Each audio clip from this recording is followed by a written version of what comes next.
tonight. I don't have a job to find, and if I were tonight, if I'm so tired tonight, I'll fall asleep when I'm home, when I'm home.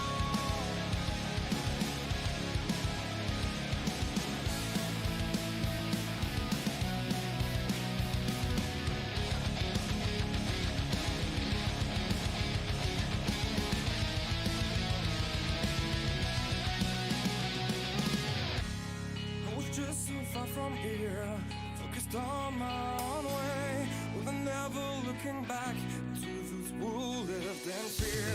There was nothing I could do, there is nothing you said that could make me realize how much lucky I was. Just out of reach of the fire, was not aware of this nightmare, but when I stopped to see through sight, begging for help, begging for hope, begging for help, begging for hope.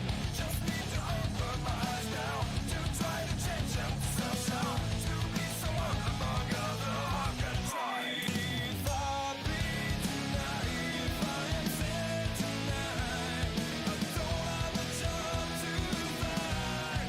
And if I were tonight, if I'm so tired tonight, I'll fall asleep when I'm not fine.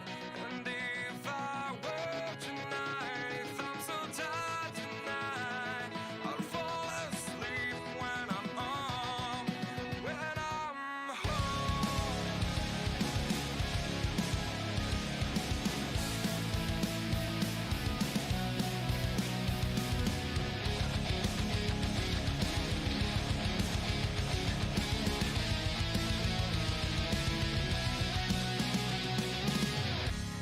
I was just so far from here, focused on my own way, with a never looking back to those who lived in fear.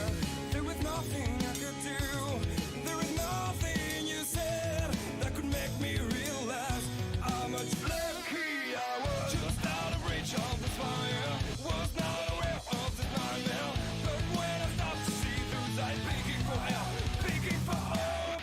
Just need to open my eyes now, to try to change them to sunshine, to be someone among other. I've got to try. If I bleed tonight, if I am sad tonight,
little bit of a late start tonight, but welcome. It is Wicked Wednesday here in the GeForce Racing Leagues. We've been dealing with a few things back behind the scenes. Joe White is dealing with that. He'll be checking in with us as well. I'm Doug Elkins. We are here at the dirt track at Charlotte. This is qualifying heat race number 3. We have 22 cars here tonight, so we'll have to push past the Gambler Motorsports pre-race show, the Vanderbilt qualifying, A&J Custom Creations in McConey Setup Shop there. We are now in Howard Hanna Real Estate, heat race number 3. This is lap number 5. These are 8-lap qualifiers. And like we said, we are here at the dirt track at Charlotte. Later on, we'll have the 360 Elite Sprints, and we'll be going to a place that is a lot of people are thinking about right now, Volusia. As for this race, point leader Zachary Chapman is out in front in this one with Daniel Vaught and Brett Raby running back there in positions 2 and 3. Rob Shaw is 4th. He is in the final qualifying spot. Again, this is the final qualifying heat, and there will be consolation races, but the nice thing is that everybody will make it into the show. We're going to keep checking in with Joe because, like we said, he's working on some behind-the-scenes things. We know it doesn't look great, but it looks good. Joe, everything looking good from your end, sir? He does not have his mic on yet, so we'll keep watching this as I've got to take care of something here at my end real quick that is messing me up a little bit, and I've got that off. Joe, how are things looking, sir? Well, so far so good. We got the final lap coming in, and it looks like Zach Chapman's going to pull this thing off here with Daniel Vaught's going to come up in 2nd, and you got Brett Raby right there in 3rd. Rob Shaw's going to hold up there in the 4th place. Remember, top 4 drivers, and Zach's going to pull it off here for our heat race number 3. And you know, we go back and week after week, we talk about street stocks. And, man, I tell you what, these street stocks are something else. I like them, you know. But that sends us into our B main here tonight there, Doug. These are the cars that did not qualify. Like we said, all 10 of these cars will be making it. We qualified 12 through the 3 earlier qualifying heats. We've got 10 cars scheduled to go in this one. And like we said, everybody will make it. So the winner of this qualifying heat race will start in position number 13. Of course, our B main brought to us by Velocity Race Designs. Want a new look for your favorite dirt car? Look no farther than Velocity Race Design. Something new, maybe retro throwback, whatever you guys are trying to do. Just tell them what you're looking for, and Velocity Race Design will make that happen. Look them up on Facebook. After this, we'll have a little intermission. I know we haven't seen a lot yet, so it seems a little weird to be calling it intermission, but the drivers do need practice. And while we've been dealing with stuff behind the scenes, they've been out here racing at the dirt track at Charlotte. Of course, this is home of the World Finals, right across the street from Charlotte Motor Speedway. Just a fantastic facility. Steven Spies and Lance Ripka will be in row number 1. Andrew Smith, Philip Gom, they are in row number 2. John Hine and Mike Shaughnessy are in row number 3. Shane Ramtham, and Ramtham is one of the top guys. He's 2nd in the points, and he's here in the B tonight. Connor Ross is going to be in row number 4 with him. And then in the last row, Cecil Kirkpatrick and Jason Ferguson. We'll take a quick look, by the way, at the point standings since we have a moment, brought to us by NSM Division Standings. Zachary Chapman has a pretty comfortable lead, actually, at this point, 53 over Shane Ramtham. Stephen Shaw Jr. is 56 behind him. Then Rob Shaw 4th, Brett Raby in 5th, the Aussie, Wayne Miller, Nicholas Vickery, Philip Gom, Stephen Spies, and Jeff Barker round out the top 10. So again, consolation race. The track's going to stay the same all night. You can run your own setup in this deal. A lot of guys with new paint schemes. Joe, I love the paint scheme on that 48, don't you? Yeah, I mean, I got to tell you, a lot of these guys out here have just got some outstanding paint jobs week in and week out, and we got some nice sponsors that can get you some nice paint jobs. And looking at the 48, I'm with you. I like that. I like that a lot. Mike, is that a newcomer here in the street? Mike Shaughnessy. Yeah, I don't believe we've seen him. His name. Yeah, green flag. We're racing. Way to come in and look the part. Good start for Steven Spies. And again, another driver here, Joe, that we don't often see in the B main is out in front leading right now. And look at Philip Gom going to the inside. You got Gom, Smith, and Ribka, 4 top guns, including John Hine in the top 5. This is not going to be easy here, is it? No, it's not. Up top here, Charlotte, my backyard here tonight. They're looking good so far. Out front, Steven Spies, the man. Lance Ripka's there along with him. Philip Gom and company looking good with Andrew Smith. Andrew Smith is the multicolored number 79. Philip Gom going with that number 32, the red and yellow scheme, and the 125, that's Lance Ripka on the top. If the earlier heats races, by the way, I was watching those, Joe, while you were busy doing the smart things that you do back behind the scene. Top Groove still looks like the place to be, although with Gom on the bottom. Is the bottom going to come in, you think, later on here at Charlotte? Yeah, right now I think the top line is going to be the place to be. As you can see, Steven and all those guys up there. And, Philip. is around and he's going to lose fourth place. Well, I say he's going to lose fourth place. Mike's going to try to get on the high side. He was able to hang on to it. Yeah, Shaughnessy is in that number 48 on the outside, and Connor Ross is in the 35. John Hine, who actually started 5th, is now fallen back to 7th. So I believe we're watching this race here. Because of the things are the way behind the scenes, I can't see what you guys are seeing on the screen there. So I'm imagining that Joe is following this action a little bit further back, because Spies, Ripka, and Smith are kind of nose to tail at the front of the pack. Yeah, they're nose to tail up there. Just still watching that battle right there around about the fourth place, fifth place spot, because, you know, that's the final transfer cutoff here tonight. You got Mike right there, but he's got a full nose full of Connor Ross right there on his back bumper.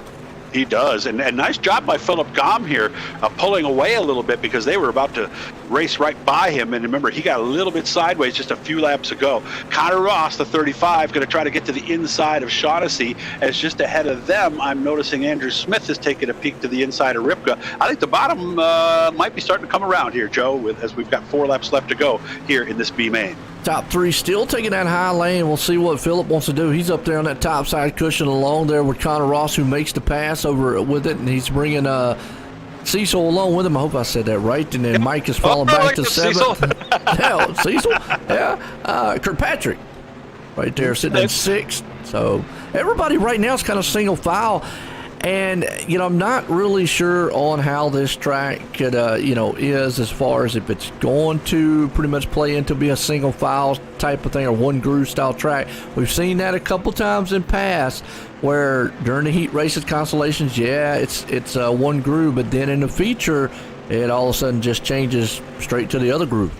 Slide job for Connor Ross does not work for position number 4. At least it was nice and clean, though, Joe, as we've got 1 to go when we come around this time. White flag here. Connor's going to see if he can't get up there and close the gap in on Phillip Gahn. Gahn's trying to hang on to 4th place spot for the moment. You got Connor there. I don't know if he's got enough time. He's going to need Phillip to make a mistake. Oh, right up on his back bumper. They're going to be heading into 3 and 4 one last time. Top 3 are still Spies, Ripka, and Smith. This is the race, and here he goes. Slide job again. Gahn's going to try to get him back, Joe. Boy, crisscross move, and that's what he needed, and it looks like Phillip's going to take it, but that's usually what you got to do. Let that guy kind of set himself up, do the slide job right there, and then you just take the momentum and slip right on back by him. I've never been in that position as a driver. I would think that's got to be one of the coolest things in the world. Spies wins, Rapka, Smith, and Gahn end up in the top 5. But again, everybody is going to make it into the show. And Joe, you would think that, right? Because you see the guy down there, you know he's going to do a slide job. You kind of lift, wait for him to slide up, drive right by him. It's got to be cool as all heck. Absolutely. We're going to step away, man, get a word from our sponsors here, folks. We'll be right back.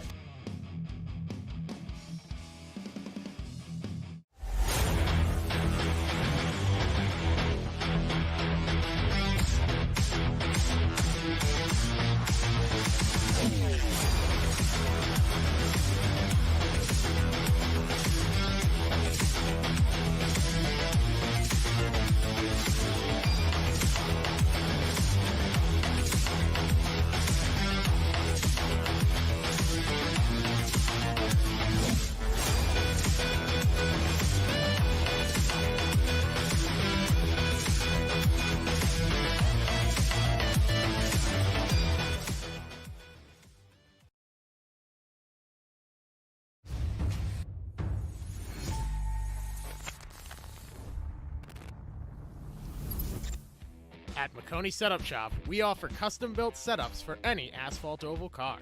Prices starting at just $5. Weekly setups available for all Legends, late models, modifieds, and NASCAR trucks, Xfinity, and Cup cars. Do you need one-on-one driver coaching? We've got you covered. Visit www.McConeySetupShop.com and find yourself in Victory Lane. McConey Setup Shop, handling all your setup needs so you don't have to.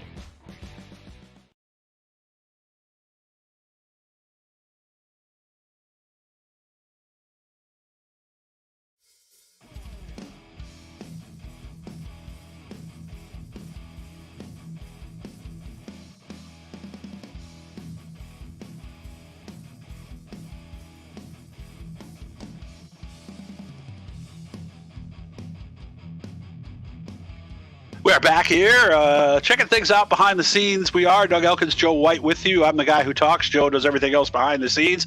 It comes to us from down in North Carolina. Again, big thanks to Icon Sim Sports Intermission. We saw their piece there, Joe. I mean, those rigs, those are just beautiful pieces of work, aren't they?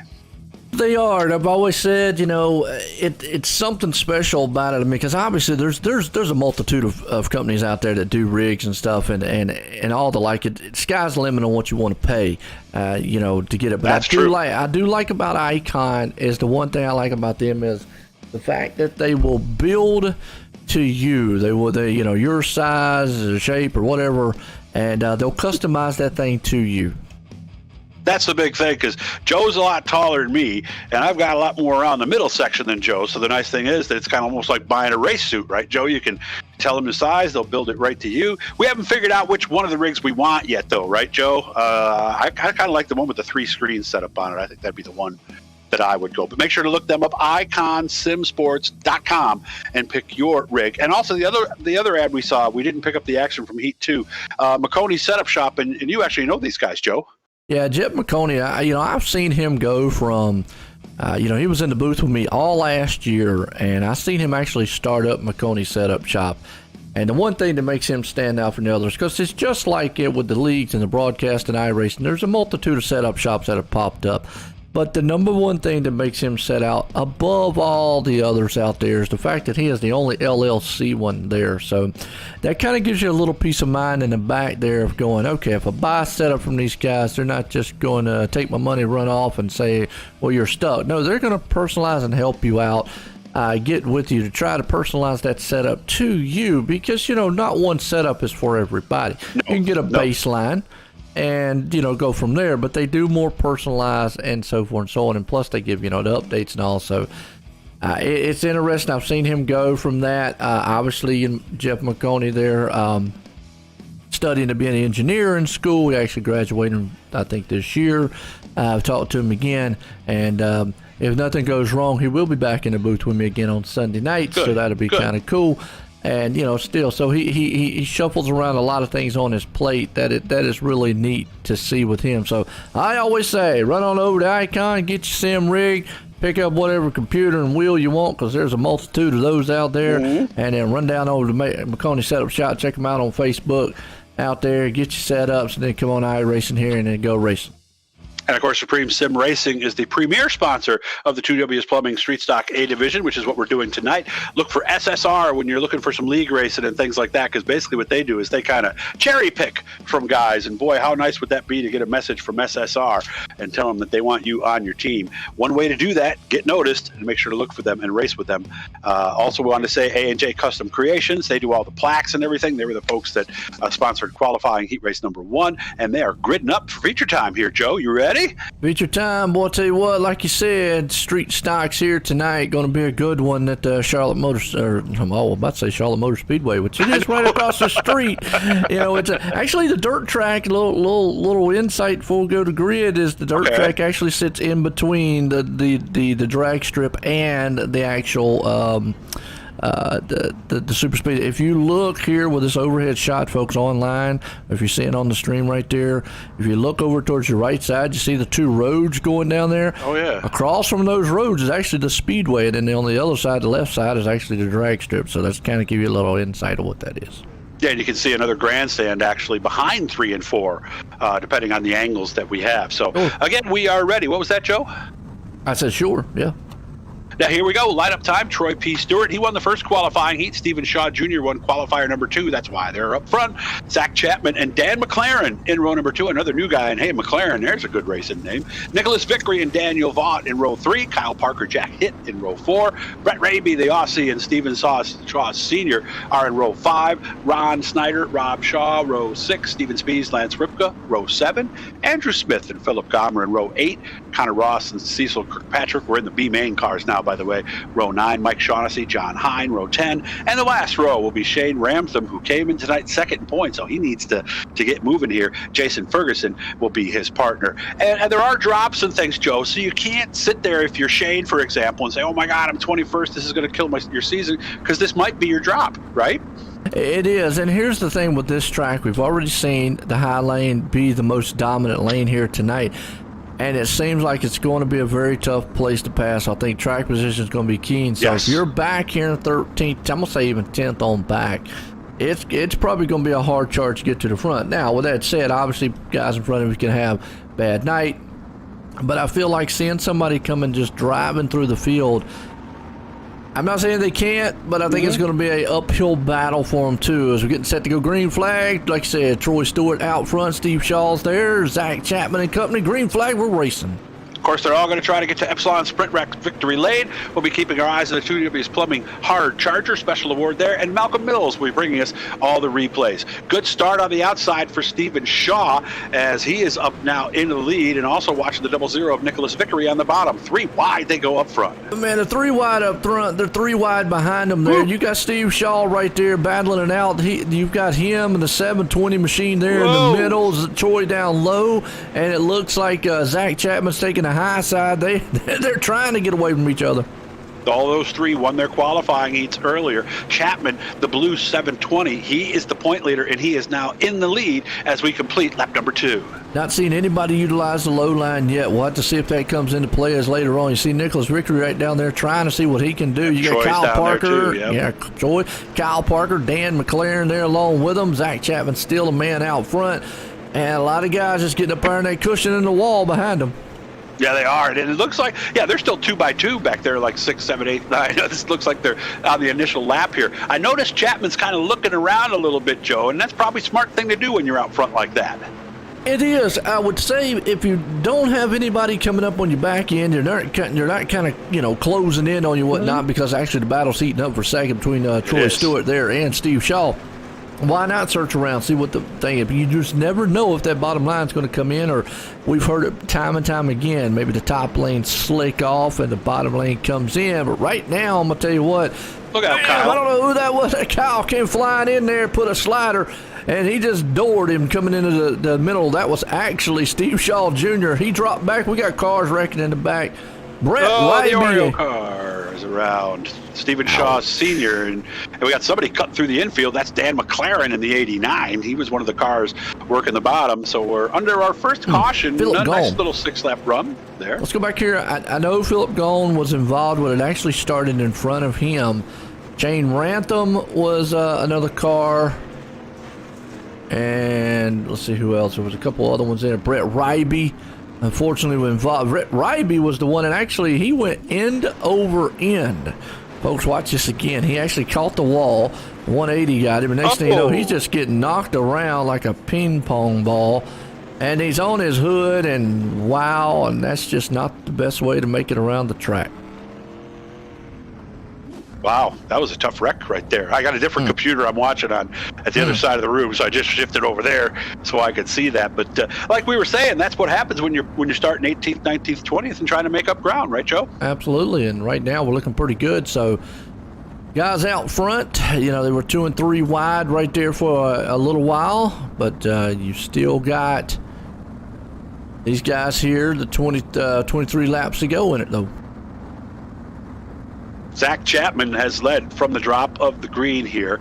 And again, this is the first of 2 races tonight. We're going to be going to Volusia next for 360 sprints, where they are actually racing at Volusia tonight. I believe it's UMP modifieds and sprints tonight, as there's a little bit of contact there under caution. I don't know if you saw that there, Joe. Somebody said hi to somebody. Well, I just out there, playing around a little bit. Just say, hey, how you doing? I'm here. Yeah. No harm, no foul. Yeah, what's your address? I'm going to send you a Christmas card. I think that's what they're talking about right now, Joe. Or making plans to hit the McDonald's drive-thru later. Valentine's Day. There we go. I'm getting the 20-piece. What do you get? I think that's what's really going on, So, and I actually just heard somebody, I don't know, not sure who is the admin for this, but that is going to be reviewed, he just said right there. So that's the one thing that can happen, Joe. Tempers get up, whether you're on your computer or slinging dirt around for real. And it could, and then again, it could just be out there 2 guys just having fun with each other, So, I mean, either way, it is what it is. But Zach Chapman out front, Troy Stewart right there, Kyle Parker and company, Nicholas Vickery. Here we go. Back green here, Charlotte Motor Speedway, the dirt track here tonight. And the guy to watch that I was watching right before that yellow came out was Kyle Parker. He started 7th. That's the 013 car there. He started 7th. He's up to 3rd. So you're talking about people coming. He is there. And also making his move up is Steven Spies. 13th to 7th. And around goes Stephen Shaw. Oh, Jr. Stephen Shaw around. Yeah, let's go back and watch a replay on that one. Malcolm Mills replay, that is. And he was up front. Let's be right around about the 5th, 6th place spot. As they get going, the 89, he just lost it right there and then just got a little help by the 313. But he was already kind of out of shape, and then boom. And the 89 and the 96 were the two that were exchanging pleasantries during the last caution. So Now, maybe not a surprise, right? Give you an interesting thing. Turn 1 and 2, folks, on iRacing. If you look over the wall there, you'll see the drag strip stands in 3 and 4. Actually, they're coming around right now. That's the drag strip stands over there. If you go to 3 and 4, you'll see the actual speedway, which is right over there. See it? And, of course, the nice thing with this drag strip is, unlike a lot of other drag strips, there's 4 lanes. There is. There's only one other one, which is owned by the same guy that owns this one. And where is that again? California? California, Las Vegas Speedway, I believe it is. Las Vegas, okay. I couldn't remember the other one Las Vegas, where the 4-wide was. So, and if you've never seen those, I put up a video, and we'll get back to our stuff here in a second, but if you've never seen these things in person, I put a video on my Facebook page where people react the first time they see one of those things. It's unbelievable. You think you know how fast and loud, but no, you don't. Zach Chapman has been the leader. Troy Stewart's in second, as we are 13 laps in. Caution laps do count here. In this race, they won't later on tonight. So Chapman coming in as the point leader, looking to extend that lead. And I'm watching Shane Ramtham. He started 21st. He's up to 17th, and he's second in the point standings. Stephen Shaw Jr., well, he's all the way back in 19th, and he was 3rd. So this lead could get a lot bigger for Zach here tonight, Joe. It could. Looks like they're going to go single file here to see if they can't sort it out. That's really going to benefit Zach Chapman up front and Troy Stewart right there along with him. Kyle Parker right behind him. So, well, to see green flag, you already see Chapman. He drops the hammer and it's gone. It's going to leave Kyle Parker back there with Nicholas Victory battling it out. Nice restart. We just bounced it off the wall that time, though. Trying to run up high is Chapman. New paint scheme. I'm watching the 013, like I told you. And also another guy I'm watching, yellow is out, is Steven Spies in the 55. He's having a tough night. Yeah, Rantham right there really is. Let's go back on the Malcolm Mills replay here. And again, same thing with Steve Shaw went into the turn, and that thing just came out from under him. So I'm starting to see a trend here with these guys. Very, very loose going into that top side turn. Well, of course, look at the way the track is wearing, too. This is one they didn't reset it after qualifying or anything. You've got that little groove of brown that you see the top runners running through right now, and the other parts of the track are really, really slick. So do you stay in the brown? And what happens, Joe, when you're in the brown and all of a sudden those right side tires getting a slick? Is that enough to send you around? I think it might have been. I think it is, and like you said, you can see how the track is, wearing. You see, and that's the good thing about iRacing, man. We can really see the differences of tracks and the wear on the track. You see where we don't really associate rubber with dirt, but it does happen. It builds up on the dirt. You can see right there, looks like in turn 1 and 2, we're going in. There's an awful lot of buildup, and then it kind of splits into 2 lanes right there. So it gives you good indication of what these guys are having to do. And that's where they're coming into problems, going into the turn. Again, 3 and 4, same way. You see it right there. There's a huge pack of it's almost black shaded, and then it splits off into 2. But what's happening is, I'm with you, I think what Doug is they're going in that turn, and it's sliding out from under them, and it's sliding a little bit too much. They don't want it to slide that much for them.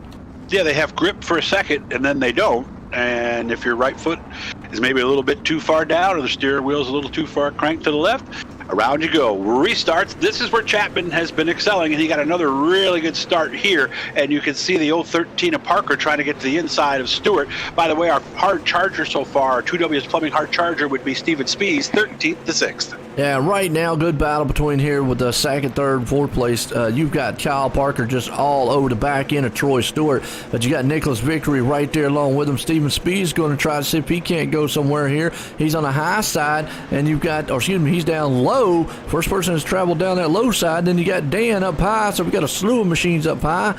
Steven's going to take that low line.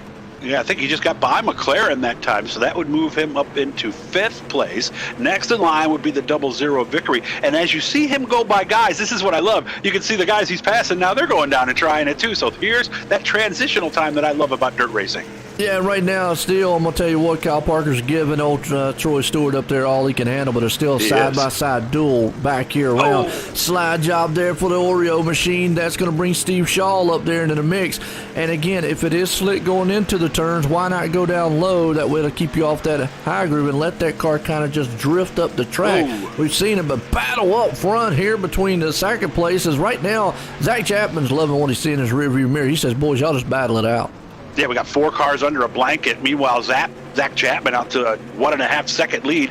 Bees has been the guy we've been talking about. He's in the bottom in that orange and white and black number 55. He's making it work. And look at Stephen Shaw Sr. The Oreos are coming to the front. Dunk them in the milk. They're on their way up front. And I don't know what in the world the 89's doing, but boy, he is riding the wall. I've never seen that happen, but he is making it work. He has stuck that thing up there like glue, Dan McLaren, and has made it work coming all the way around this track. He is basically using the wall to run this track. Look at that. Goes up to the top. And he's not losing ground? Sticks it. No, he's not. He has found something up there that he loves, and it's brought him all the way to 4th place just like a rocket ship. The only problem is he got Steven Spees right there in front of him. Maybe blocking him a little bit, but man, I've never seen anyone go up on a wall like that and run it. That was wild.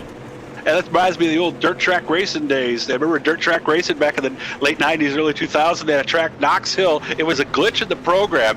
You could actually run up on the wall and actually pass cars. So obviously McLaren hoping that works here. Battle for second, still good. Parker trying to hold on with the fact that he's warping a little bit too, and Spees is right there. How unnerving is that for a driver when they're warping like that in front of you, Joe? I don't know, but I tell you what, I'm just impressed still with that Dan right there.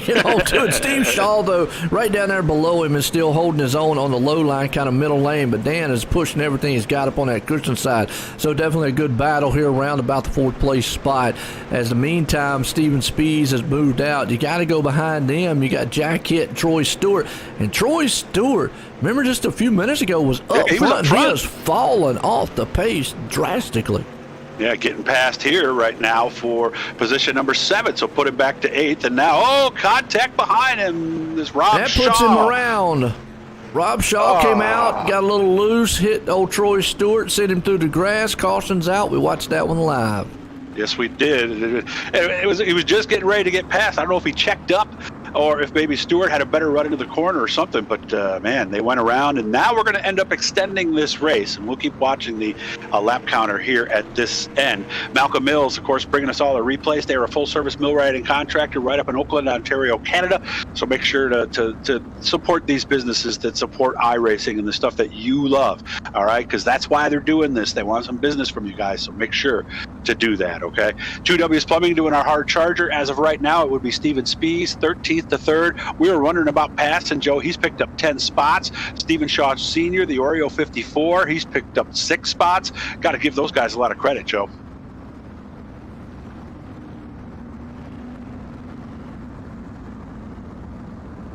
A lot of good racing here. I think if they get a longer green flag run, we'll see that it will, kind of ease off, so to speak, with them.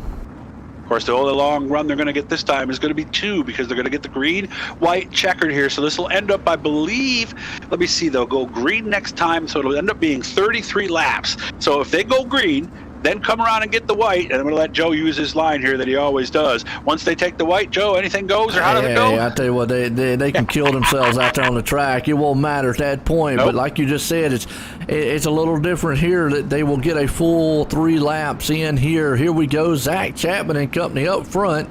Kyle Parker, they're going to go double foul, and you see Zach, boy, is able to get out front of the field there, and that's going to leave him behind them 2 by 2. That's probably the reason why, if he does go on to win this race, it'll be how those restarts. Oh, Vickery slide to the inside. Oh, we've got the 54. Shaw around. Everybody corrects him. Wild action back there for 4th and 5th. Yeah, 3 wide. Troy Stewart's around in the back. Let's go back to our A&J Custom Creations replay here and see what happened to him. He's way off the pace back here in the back. Actually happened in front of him. There was several cars, and then a car just shot up the track right in front of him, and he flips end over end. Wow. Ouch. Crazy stuff. From that view, he almost had it cleared, and then that car just shot straight up the track and right in front of him.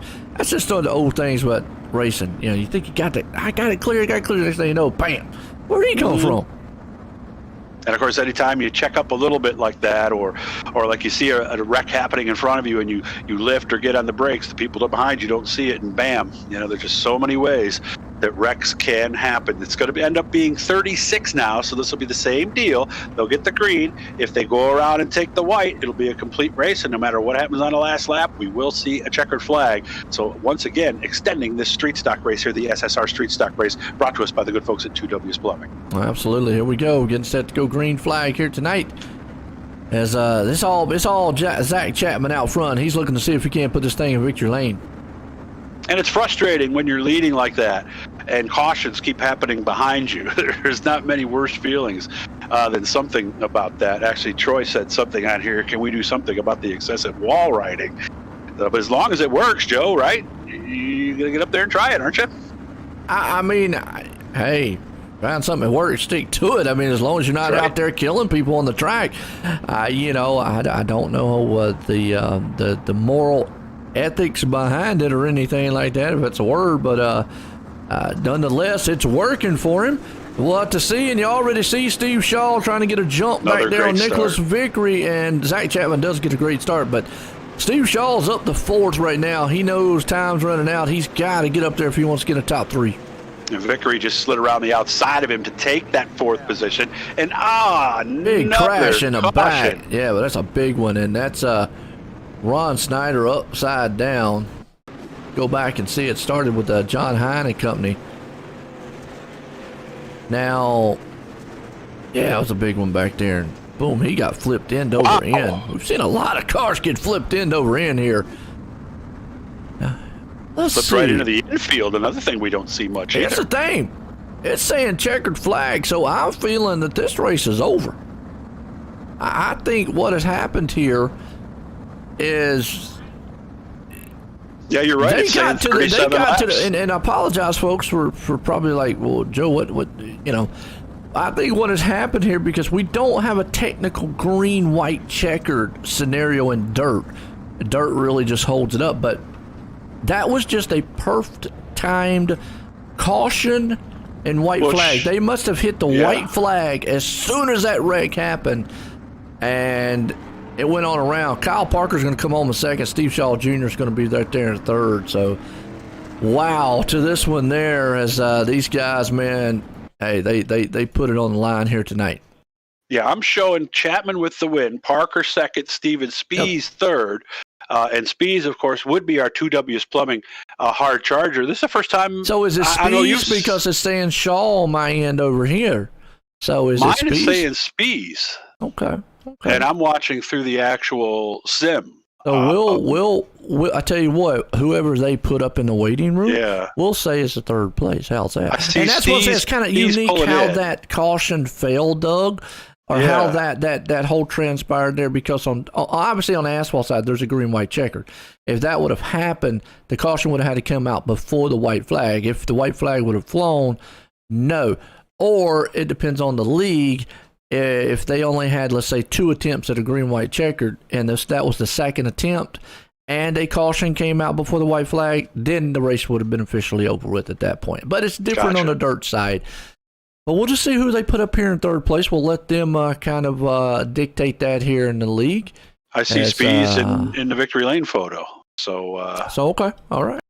So that kind of leads me to believe, anyway, that was the case. I see Spies in the waiting room now. Zachary's in there too.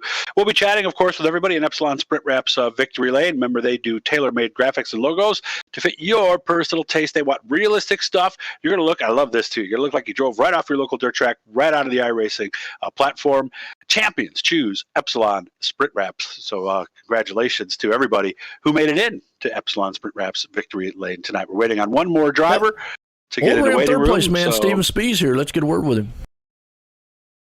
Steven Spies joins us up here in the booth. Third place finish, 13th to third. Not only are you on the podium, you were also the 2W's Plumbing hard charger. Congratulations. Looked like a pretty solid run, Steven. Yeah, our setup that we had did not work worth a darn until that track got slick, but it came around feature time. So, pretty happy with being able to get by that many cars. These things are all kind of the same speed, big, slow bricks. So being able to pass 10 cars is good. I like that. Big slow bricks is basically what they were. And I noticed you were running a little bit lower than most of the guys. When did that start to work? About what lap did that start to come in a little bit? I think it was there pretty much the whole race. Was it? I don't know if it's just the setup that I've got in or the gearing or what it is, but for me, running just on the top side of that black slick through the corners, felt like I was, making some room up there. Mm-hmm. Tell me about the end, because it was a little surprising how it happened. I don't even know what was going on. We got a bunch of cautions there at the end. So, Yeah. You tell me what happened, I guess. I was looking for you to tell me maybe what happened. But yeah, I guess somebody must have taken the white there at the end, and then that was it. But still a fantastic run. Who do you want to say thank you to, Steven? Always have to say thanks to Preston and Epsilon Sprint Wraps for putting the nice wrap on this car, and our team Gambler Motorsports. Come check out our Facebook page. We try to keep up with results and the broadcasts and the different things we do, so appreciate more people coming and liking that. And just thanks to the league for giving us a fun place to race. Wish you all the best, man. Good job. Thanks, Chuck. Steven Spies, 10 spots, 13th to 3rd, as he is not only a third-place finisher, but also the 2Ws Plumbing Hard Charger. Next Absolutely. to join us up here in the booth, Joe, Kyle Parker. Kyle Parker's down here. Kyle, second place, 7th to 2nd. Made up a lot of spot early. Didn't seem to have anything for Zach, though, huh? Oh, yeah, no, I definitely had something for him if we could get a little bit of green flag laps. Yeah, it took me a while to get by Troy P. Stewart. He was doing a nice job, running this line and trying to find a way around him. So it took me a little bit of time, and then not having a consistent, running field there towards the end, kind of when that's yellow flag constantly. I can't really do much, but I think I had something for him. I definitely had a fast car. Were you better on the longer runs as well then? Yeah. I had a good car throughout, but I definitely had a better car for the feature and the slick setup for sure. And of course, you and Steven Spies ended up racing side by side for a while. I'm sure that kind of heated your progress a little bit too, right? Yeah. Anytime you're battling side by side with someone, it allows that the leader, whatever position is in front of you guys, to get a little bit of lead on you. But I had fun, man. I'd rather race side by side than all by myself. Honestly, it's more exciting doing that. Of course, it is fun when you're by yourself and the person in front of you keeps getting bigger, right? Yeah. Yep. Joe, anything you want to throw in? Wild finish. That's about all I can say on that one. It was a wild one there. I mean, I don't even know who came in third. I mean, it was one was saying one side, the other saying the other. But hey, nonetheless, congratulations. I think iRACING had a little brain fart on the end of that. It did, but I didn't even know that the thing would. It was confusing because it was a difference between. We didn't see the yellow or anything come out. Oh, huh. That's weird. But I think it took away a good finish. I think me and Zach Chapman would have battled it out there for that win there for sure. Well, maybe next week we'll get to see you guys 1-2 with 5 laps to go at the end, and we'll get to hopefully see 5 laps better than on a caution. Good job, man. Good to see you. Thank you. There we go. Well, let's bring up this man here. Just pretty much has dominated most of the night. That's Zach Chapman. Zach Chapman came in with a comfortable point lead, wins again. Boy, Zachary, you really had everything going on this season, haven't you? Yeah, a lot of luck to do with that, but it's a lot of stuff's been going my way, that's for sure. Tell us about the race. Boy, it looks like the restarts were a key, were they? Oh, yeah, definitely. I mean, I was crying to myself every single time we had a caution, because I know you guys saw when we were green flag there, I don't care who was in second, I was pulling away from him. Of course, Kyle said he might have had something for you there at the end. I guess it would have been fun. It's real easy to do that when you ride the wall. I'll call him out for it on here. Hopefully he hears this. It's real easy when you and your teammate ride the wall to get there. I don't know if you guys saw it on the broadcast, but it could easily be seen. It's not hard to catch people when you wall ride in turn 1 and 2. Why is that working? Because in theory, it shouldn't, right? Yeah, it's one of the things that works here, and then it works at Kokomo. It's just kind of like an iRacing deal. Yeah, it's. I mean, only real iRacers know about it, but yeah, it works here, works at Kokomo. So if he wants to use it, I mean, that's cool. I don't know if the league's going to step in and do something about it, but they should. Hey, can I ask something here? Yeah. And it's just totally off there because I got a kick out of what you just said there, Zach. And this was your words. Only real iRacers. Now, are you not a real iRacer? Oh no! I'm saying I know about Sorry, it. man. I know. I'm saying the real iRacers know about it. Like, you know, I've seen it in Bristol on the asphalt side too. If you get caught doing that in an official room on iRacing and someone reports you with the replay, you are banned. So it's 100% I didn't know that. iRacing rules. And I didn't know, and that's what I was telling Doug earlier. I didn't know the moral dilemma behind it or whatnot, because I'm like, you know what? If it works, go for it, whatever. It's not really cheating, and it's not really anything. But I mean, it's there. You do it. Yeah, personally, I do it. I have heard of it on the asphalt side. It's really bad on Bristol a lot, being a short track. Guys get up there and they'll utilize it. They bounce off the wall, and actually somehow it gives them speed coming off the turn. I don't know how it works, but they say it works. So I saw one of the other drivers out there, and it was just wild to watch. So I'm like you, but I just had to chime in and say when you said the real iRacer thing. So that was funny. No, all good. I just mean us vets, the ones that are on here all the time. Gotcha. We know the little cheats here and there. I mean, heck, you can cut through under the tires at a couple spots in qualifying and not get caught for it, Really? Wow. We all know the deal. So, if we see outrageous times, we know what you're doing. Okay, good deal. Interesting. Well, here's the thing. Before he thinks it, he doesn't need any of that because outrageously he just dominated the field tonight. I gotta give him credit. Did it the old-fashioned way. Any thanks, Zachary? Big thanks to Brett Raby tonight because his setup was under the hood. I mean, his gear. I was right by my teammates there on the start of went right in between them there on the start of the race, and I just drove off. Big thanks to Brett tonight. Tough night for Brett. He finished 5 laps down in 19th. So good job, man. We'll see you next week, right? Yep. You'll see me next week. And once again, big shout out to my dad and my little brother, and of course my fiance. But thanks, Joe, Doug. I appreciate all you guys do. We appreciate you putting on a show for us. Good job, man. Thanks, man. There we go. Zach Chapman done an outstanding job, folks. Man, that's going to wrap it up here for the SSR Street Stock Series here tonight. It was a good one here, and all our sponsors. Well, don't go anywhere. We're going to be right back because we got the Elite Series here, 360 wing sprints, folks. We'll be right back here in a few.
Welcome back to Wicked Wednesday, part 2, as we are now here at Volusia Speedway Park, which is down in Florida, and this is where they are actually racing tonight and will be until Saturday of next week. This is the place to be in Barberville, Florida. It's a big half mile. They bill it as the world's fastest half mile track. Doug Elkins, Joe White here with you on Wicked Wednesday. These are the elite sprints. You can't just race these. You got to work your way up to them. The best that our league has to offer. The Gambler Motorsports pre-race show we will have to rip right by. We'll go to the NSM division standings here in just a moment. Vanderbilt qualifying. And the times there, I'm going to check the results there, and it was Stephen Goldner who was the fastest, no surprise there, at 13:7:40. Joe White is with us as well. He is down in Charlotte. How are we doing, Joe? Doing pretty good, and I tell you what, like you just said, these elite sprint machines out here tonight are about to tear this place apart. I mean, we had a wild one there at the dirt track of Charlotte with the SSR street stocks, and it was fun to watch. Zach Chapman pulled that one off. But these guys here, I love sprint cars, and to me, here's the thing. I've always said this. In real life, the popularity of sprint cars are probably astronomical. They're probably the most popular when it comes to dirt. Now, on iRacing, though, they're popular, but they're not the most popular on iRacing, and that's kind of unique to see, because in real life, when you say dirt racing, the first thing that a person pops in their head is a sprint car. And it's true. There's late models out there, street stocks, and all that. UMPs, street stocks, yeah. The first thing, if you go up to a person, dirt racing, sprint cars. Yeah, for some the reason, educated dirt race fan, this is the division they think of. World of Outlaws, All-Stars, 360s, 410s, and even 305s in some parts of the country. I'll do a quick lineup here, Joe. Jack Clevenger, Jesse Bandy are in the front row. Lane Snook, Stephen Goldner there in row 2. Blake Chapman, John Hine in row 3. And Ross Corinta is in the last row by himself. Goldner is the point leader. Kyle Moon is second. Lane Snook is third. The young man, Aiden Young, Ross Corinta right at the top 5. Then Jeffrey Barker, Kenny Miller, Donovan Ross, Preston Cranmer, and Keith Jackson. That was your NSM division standings, brought to us by NSM Wraps. We're a little bit behind. We've been a little bit behind all night, but I think we're finally caught up, Joe, right? Well, the biggest thing we're behind on the other one is because the other race kind of overlaps a little bit, but that's all right. Hey, we're getting to the action here for you, and I'm going to tell you what, it's night and day action between these cars and what we saw in the street stocks out there. Now, it was exciting with the street stocks, but these guys out here will be just flat out brutal speed and power here on the track. You're going to see some sliders and slide jobs here like no other. Pace trucks in. Here we go. Jesse Bandy, Jack Clevenger and company up front. Green flag. Here we go into turn 1. Bandy's on the outside, Clevenger's on the top as they work, or the bottom, as they work their way down the backstretch for the first time. Boy, whenever you go right from street stocks to sprints, these things are awful fast. Good start for Stephen Goldner, 4th to 3rd. Here he goes from 2nd in the 30. Absolutely blazing the dirt here right now. You've got Jack down low in that number 30, Stephen down low in the 30 machine. Jack Clevenger up high. It's a 3-wide battle for 2nd out front. Jess Bandy loving what he's seeing. He's liking it there in his rear view there. But see, if you got Jack now been able to climb up to the 2nd place spot. That's where he sits right now. Lane Snook moving up to 3rd. He's thinking about the outside of Clevenger. John Hine, the 71, is now in that final qualifying spot as Goldner, who was challenging for the lead a moment ago, has now fallen back out of a qualifying spot. We're only taking top 4, 10 laps of the distance in these qualifiers. It is. Bandy out front. You got Clevenger there in 2nd. Snook hanging on to 3rd. And you got John Hine, like we said, right there on the back end. Top 4 drivers, all single file for the moment. Actually, most of the field is. Here comes Hine on the inside. He's got the Crew Shop FW.com machine, and that boat's going to roll down the inside for a slide job. Is he going to make it stick? No, he's not. Hey, he almost up to 2nd here in A&J Custom Creations qualifier number 1. Remember, A&J does plaques for all these divisions. Make sure to check out the Facebook pages. Some of these guys just got them in the mail a little while ago. Something different and cool as Lane Snook goes for 2nd spot. Slide job. Clevenger gets him right back. Man, look at that, Clevenger, man. Cool. The do-si-do roundabout's what I call it there. You got Snook, but here comes Ross Corrente. It's a big pileup. It took out half of the big guys up front. Lane Snook, Ross Corrente, Stephen Goldner all out. John Hine hangs on the 4th place, gets through that mess, but man, white flag out one more time. Hine's going to take 4th. Jesse Bandy, though, is going to win our first one, but just like that, Now, the biggest difference between these and what you saw in the street stocks is you can't go out there and rub fenders. Well, there are no fenders. I mean, you see a little bit of tire rubbing every once in a while, but you just cannot get out there and beat on each other. But, wow, just like that, Bandy wins it. Hine comes into fourth. Clevenger second, Chapman the third.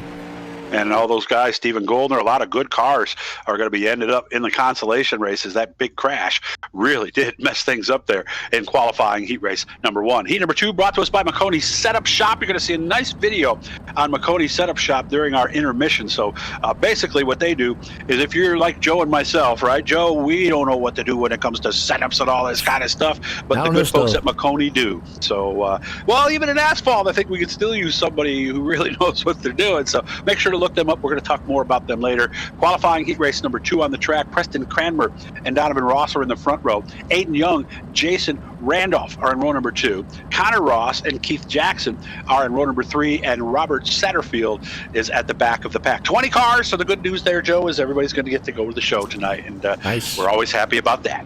Absolutely. Preston Cranmer out front there. Aiden Young, Donovan Ross. So here we go. Got some heavy hitters here in heat race 2.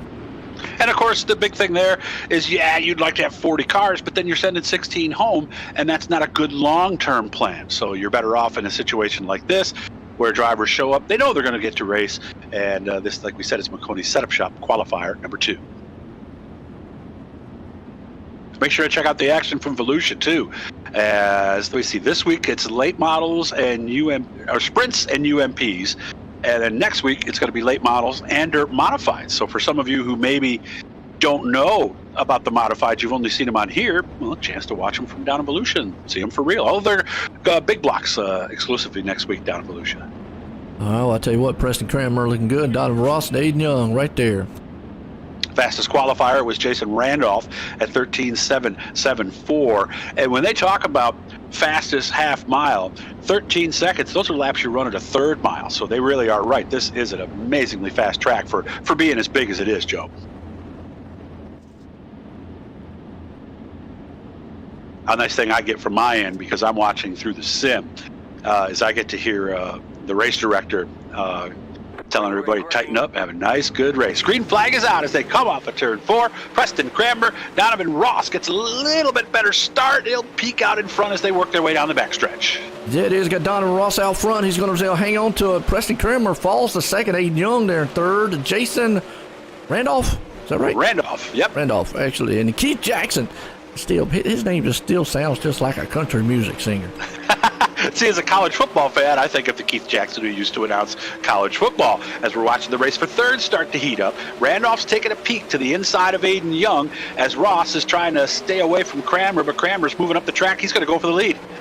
Absolutely. Preston Cranmer right there along with him. Donovan Ross is going to be a good side-by-side duel, or is he going to be able to make a slide job? Got another one right behind him between Aiden Young and Jason.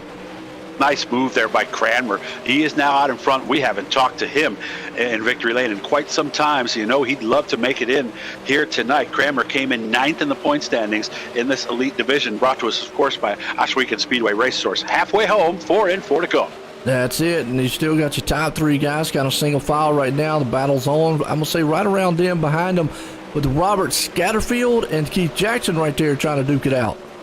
Yeah, Satterfield's out of a qualifying spot in 6th, and Satterfield's back in 5th, just ahead of them. So both of them have to have something to happen to get into the show. The guy in the hot seat right now, it says 47 on the side, but that's Jason Randolph. He is in that final qualifying spot as if anything. Boy, Preston's pulling away, isn't he? The VP. Yeah, VP, man, out front, looking pretty good. Donovan Ross hanging on to second place. Got a battle heating up here, though. You got Aiden Young and Jason trying to move up on his back end there. Going to see if he can put a slider on the final lap. White flag's out. Last time for him to do so. Doesn't move it up. That's good, clean racing right there for position number 3 as we are on the last lap here at Volusia. Yeah, it is, and you see Jason right there. He's going to hang on to the 4th place spot. Preston Cranmer is going to pull this thing off here tonight, though. That was a good run in that heat race. 3/100ths was the margin from third to fourth there. So some good racing there in qualifying heat race. Number 2, again, this is Oswego Speedway Race Source Elite 360s. If you want to be into this, you got to qualify, you got to work your way up, and then you can run here on Wednesday night. Heat 3 brought to us by Howard Hanna Real Estate. They are the number 1 family-owned and operated independent broker in the whole darn country. Get a hold of Scott Herwitt, Herwitt, at ymail.com, and they're all over the place. So whether you're down in North Carolina like Joe, up here with a snowblower every day like we are in New York, wherever you want to live, they can get you the place to go. Here's the lineup. Terry Landis, GJ Boydell are on the front row. Jeff Fitzpatrick and Kyle Moonen are in row number 2, and then Larry Moody, Jonathan Short in row number 3. So this is the final qualifier, Joe, and I am always impressed with this track. This place is just so fast. The race is so good. I'd love to get down to Florida and check this place out, wouldn't you? I just want to go to Florida. Oh, okay. And if you happen to check out a race when you're there, that's just icing on the cake, huh? Yeah, true. Or gravy on the mashed potatoes, however you want to put it. I've been close to Florida once, but that's about it. One of these years, I am going to go down and see this. A lot of my friends are down there. If anybody's down there watching right now, hey, man, we're jealous. We wish that we were down there with you. 10 laps here in this Howard Hanna Real Estate qualifier number 3. They'll go right to the B after that. Then we'll take a little break, an intermission there. We got some cool videos to show you about some people we really think you're going to want to know a little bit about. And then, of course, we'll get to our feature a little bit later on. But they're going to get the white flag here. Next time they come by, Joe, they will be racing. Yeah, GJ Boydell out front, Terry Landis there along with him, Kyle Moonen, you got Jeff Fitzpatrick. Well, let's see what these guys come up with. It's been fast and furious here on this track tonight. And remember, they invert the top 4. So Kyle Moonen, who comes in tonight second in the point standings, by the way, he is 55 back from Stephen Goldner, so he needs a good run. And remember, Goldner didn't qualify in his earlier qualifying heat. So if Moonen's going to make a run here, Joe, this is a good time to do it, isn't it? Yes, it is. I mean, I think this is all about how you're going to qualify, like you said here at this point. So he definitely wants to get a good starting spot for the feature. Pace trucks in, Terry Landis and company up front. Boydell's there. Green flag, we're racing. Terry Landis is in the consistent powder blue machine. You can see he just slid up to the outside from his inside row starting spot. He leads as we watch the battle for second. Look at Moonen down low in the 24. Yeah, see that. Kyle, man, was able to put a slide job on him, hang on, but a little contact there, and that put, we got our cart gone. John Short into the wall. He took G.J. Boydell with him. Those two guys slamming it hard. That's going to put Larry Moody up into the 4th place spot. Jeff Fitzpatrick's going to be all alone there in 3rd. Kyle, though, he's right there closing in on Landis. We'll see if he can get there to him. Yeah, he's definitely caught him a lot, and here he goes. This is the movie made for the lead. Slide job. Can Landis get him back? Oh, Moonen at the line with 4 to go. Wow, and I tell you what, look at Landis right there, put a slider, and this is what you talk about when you talk about the sprint cars. They get going, they just start going, circling each other.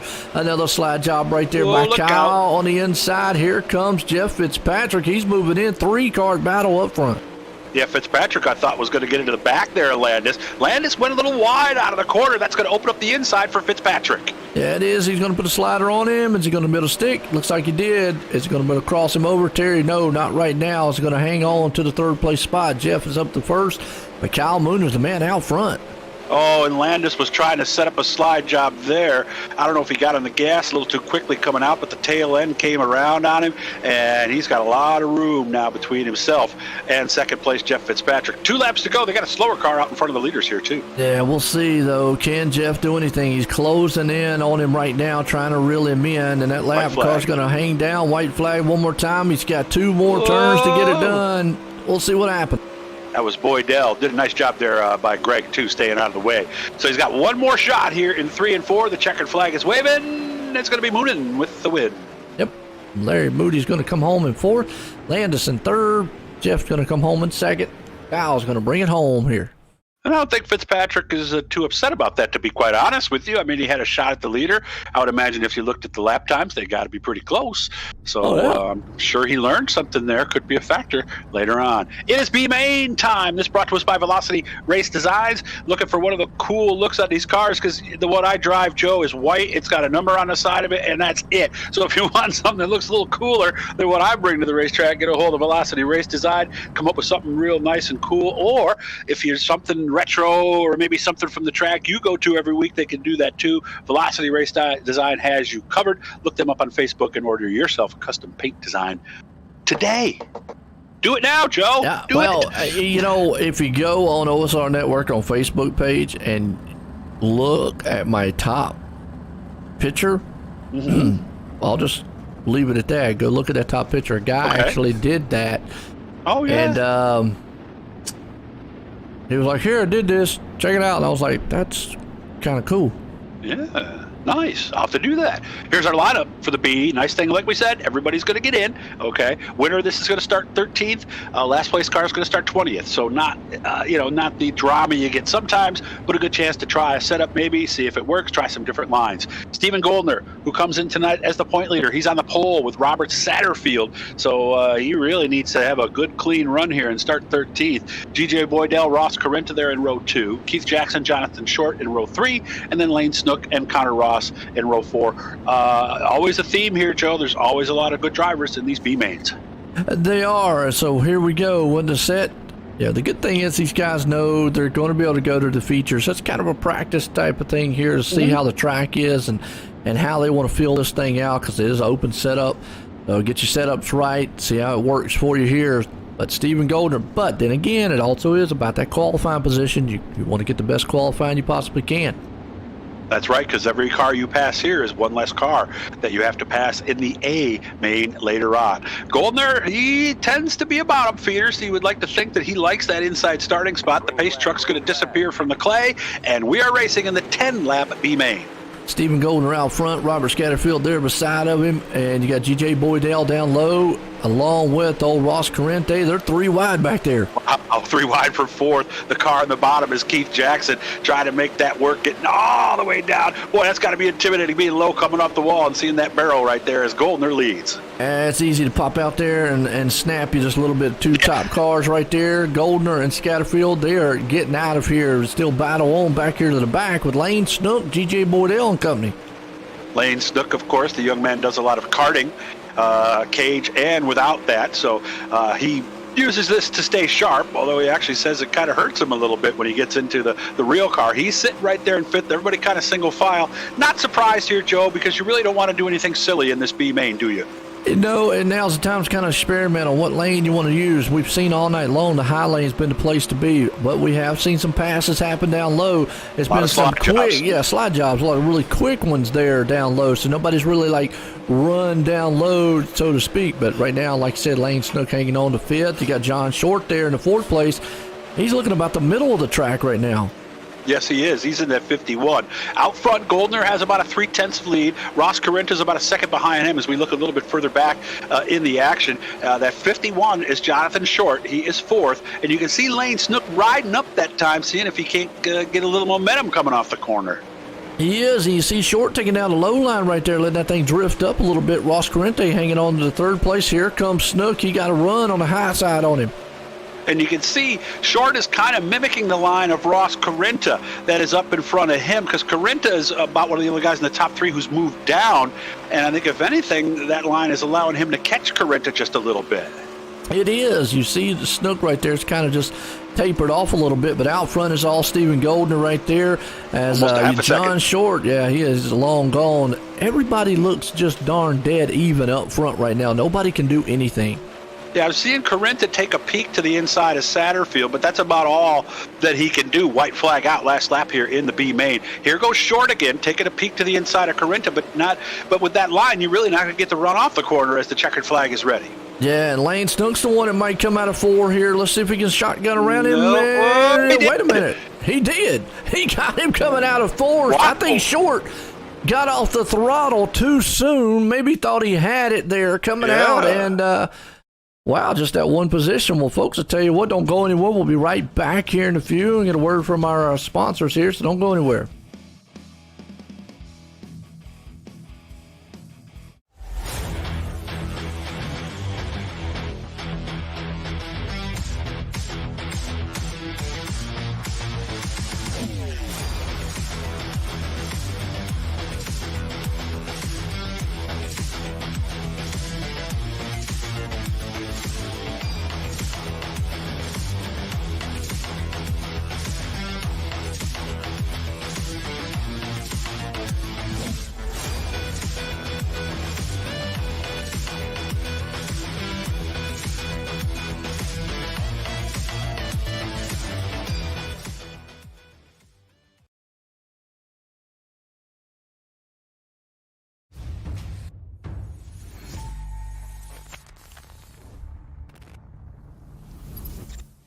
At McConey Setup Shop, we offer custom-built setups for any asphalt oval car.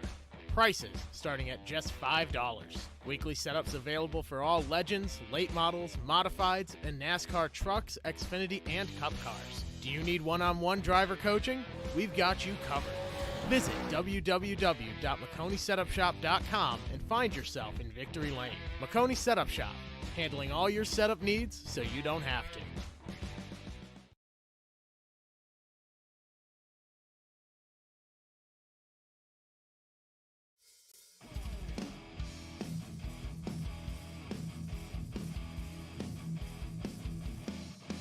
We are here at our Icon Sim Sports intermission, and I know you guys are drooling right now after watching that ad for Icon Sim Sports. I haven't figured out just which of those rigs I want just yet, but best thing, maybe they could send me one of each. I could try them and see which one I like. If you are interested, maybe you're just, you got a steering wheel bolted to a small table, sitting in a desk chair or something. Well, maybe you can get the rig you really want. IconSimSports.com. The nice thing there is they build these chassis specifically for you. So if you're 5'5", you obviously couldn't drive the same chassis as Joe could at 6'4". So that's one of the nice things about them. These things are all custom. So make sure to check them out. And of course, we also got to see a little more information on McConey Setup Shop. Joe knows them very well. So if you're one of those guys, like we said, who, trying to make setup changes is like throwing darts at a board, well, then McConey Setup Shop is definitely the people that you need to get a hold of. We are in our warm-up right now. This is a 5-minute warm-up. The track here at Volusia, it changes as the night goes on. They do not reset it. Some leagues do that. They'll actually, maybe give them a clean racetrack at 25% usage for the feature or something like that. That is not what we do here. The way they run the track in is the way that it works. So obviously the track has changed considerably at this point.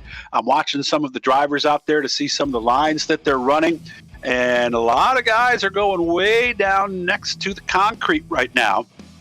A line that was not available earlier in the night. And of course, this is dirt racing, so most of the time the top tends to be fast earlier, and then at a later point the groove starts to work in on the bottom. But Volusia Speedway Park is billed as the world's fastest half mile, and you can tell from some of the lap times that we saw drivers, a lot of them in the 13-second range early. That is pretty darn fast for a big half-mile racetrack. And like we said, they are racing in Volusia tonight. So big thanks to them. NSM Photos Driver of the Week. Make sure to check that out. Go to our website, GForceRL.com. We haven't talked enough about that here tonight.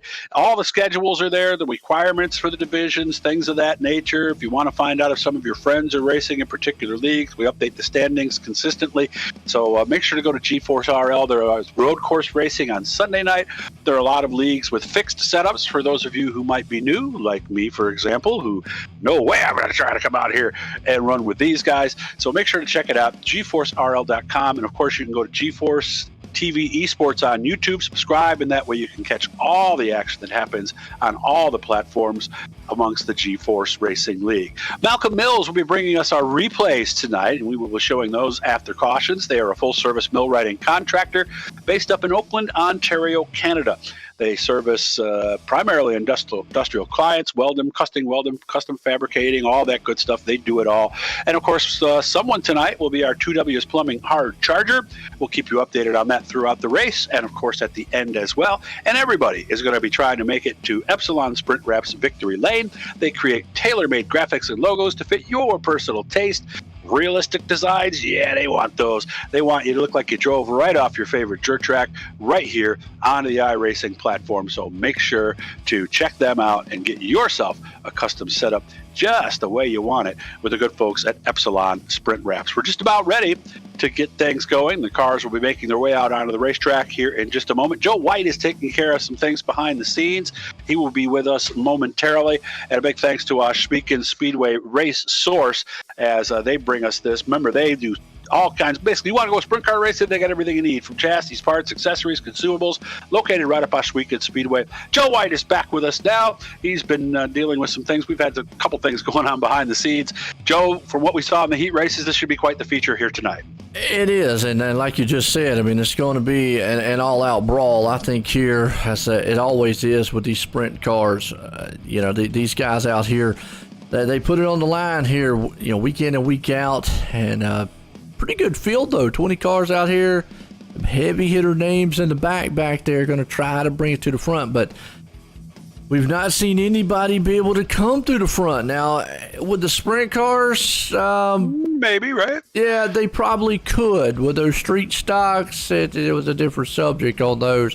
They were kind of stuck. So I think you can be a little. These things are a lot more. What's the word I'm about? Nimbler than the street stocks are. Good way to put it. And of course, I'm watching the track here. I was watching the practice session we had right before this. See that little strip of the darker brown in the inside? I saw a lot of drivers down there who were making that work. So is that going to come in? Is the high lane going to be the way around, or are some guys going to find the middle? Or are we just going to see slide job after slide job? Because Volusia is known for that. We're going to know here in about 30 laps. It's always exciting to the viewers out there to see the slide job after slide job, like you said. Call it kind of the do-si-do roundabout with these cars. But up front is definitely all Preston Cranmer, Jesse Bandy right there. They're going to see what they can do as the pace lights are off. Here we go. We're getting set for racing. We haven't talked to either one of them in quite some time either. One guy to watch, by the way, is your point leader, Steven Goldner. He won the B just moments ago. He's going to be starting in 13th. We'll see what he can do. Ross Corinto was real good in the bottom. So we'll see if some of those guys who just ran the B can get up and deal with some of these other guys who just fresh out of practice. As the green flag is ready to come out, the pace truck is going to duck to the inside off of turn 4. And we're going to go racing here, Joe. Yes, we are. Getting set here to go green flag. Pace truck's in. Here we go. Cranmer and company up front. Green flag flying. We're racing. Caution laps will not count. These are setups that the drivers have worked on themselves. Good start for Cranmer, and a yellow already here on lap 1. Somebody was in the wall and upside down. Terry Landis. Let's go back here on there. Malcolm Mills replay and see what happened to him. He's around about that middle right there. And not sure if he had any help or whatnot. Wait a minute. I didn't see it. Hold on a minute, folks. Sorry about that. Let's go back here and watch it one more time. Terry Landis' view. He's back here in the back. I don't want to see that or not. Oh, he just hit the wall and then it just slung him from one end of the track to the other. Been a violent hit right there. Ouch. And he was in the top 10. Started this race in 9th position, so a tough break for him. So Jesse Bandy and Preston Cranmer will restart again in the front row. Cranmer was the guy who got the good start initially. We'll see if he gets another one here as basically original restart. Everybody will be right back where they were. It is. So we'll see if they go single file or double file here. I would assume double, but we shall see. Remember, Bandy is in the 57. Cranmer is the 07. Reason we call him the VP, he is the vice president of this whole thing. So that's why we refer to him that way. And, of course, he also has a business as well that does a lot of stuff behind the scenes, Joe. Yes, iRacing League Manager. Check that thing out. And that's, if you run a league, do a league, own a league or anything, definitely check him out. It'll get you hooked up and all that. So he's the guy that actually programmed that. And this is looking like it is going to be single file. I guess they figured since they didn't get a lap in, that would be the way to go. Lights are off for the pace truck, so we should be racing this time around at the world's fastest half mile, right where they're racing dirt track stuff right now as we speak. There are cars on the track of Volusia. That is very cool to know right there, Joe. Let's be honest, right? Racing season's finally here. Yeah, it is. I mean, it's right around the corner, only a couple of weeks away here as the green flag flies. Bandy out front, though. He's the man right there holding it down, and Preston Cranmer hangs on to second. You got to go back a little bit further on back. Actually, the whole top field up there is still single file. You'd have to go back to maybe around about the 10th place spot.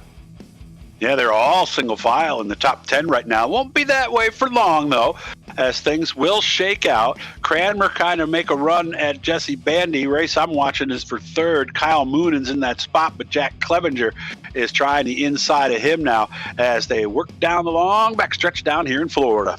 It is, and you see right there Clevenger's taking that kind of middle groove. Now he goes swinging up to the high side there and want to see if he can make something work around Kyle.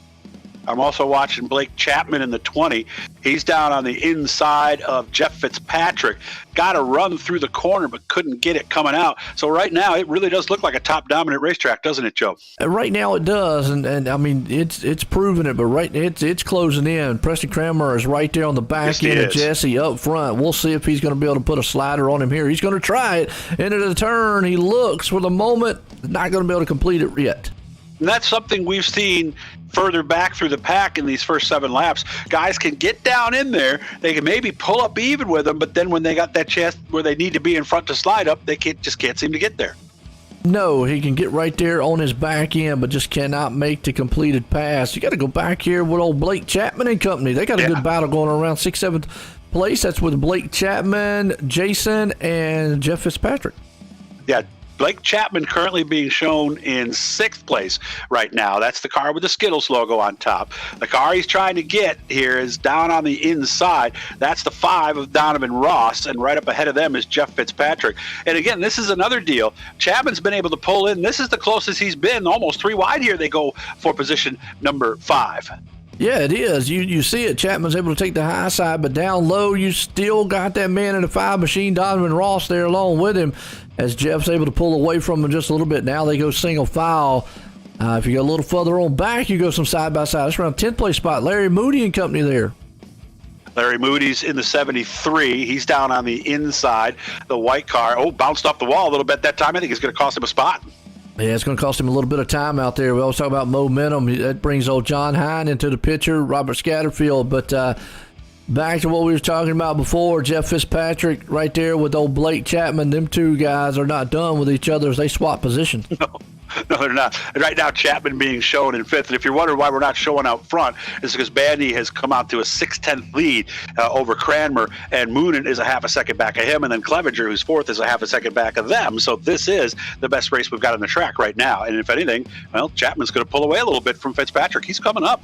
He is right there. You still got that massive battle going on around 10th, 11th, 12th right there with Larry Moody, Stephen Goldner, Robert Scatterfield and company back there. Those guys, man, are doing it big. But you're right. Jesse Bandy out front leading it for the moment. He's pulling away from Preston Cranmer.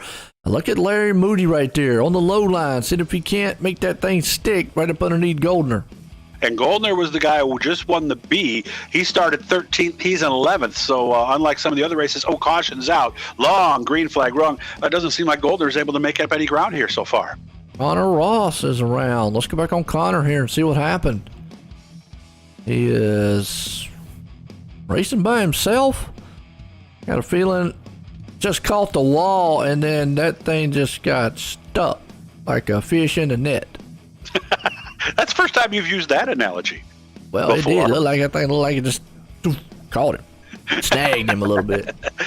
It is catch and release here today, though, so he will be able to continue. Hey, that's always... It's the best I could come up with that fast joke. So, I always catch and release anyway. I remember one time we were up fishing this place, and I let this really big bass go, and my buddy's going, "What are you doing?" And I was like, "I want to catch him again." A little while when he's bigger.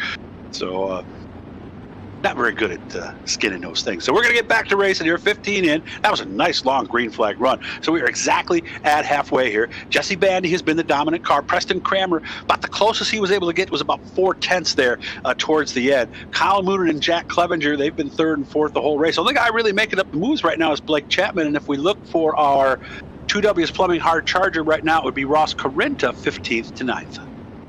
It is. Jesse Bandy right there, Preston Cranmer, Kyle Moonen, and Jack Clevenger, like you said up front.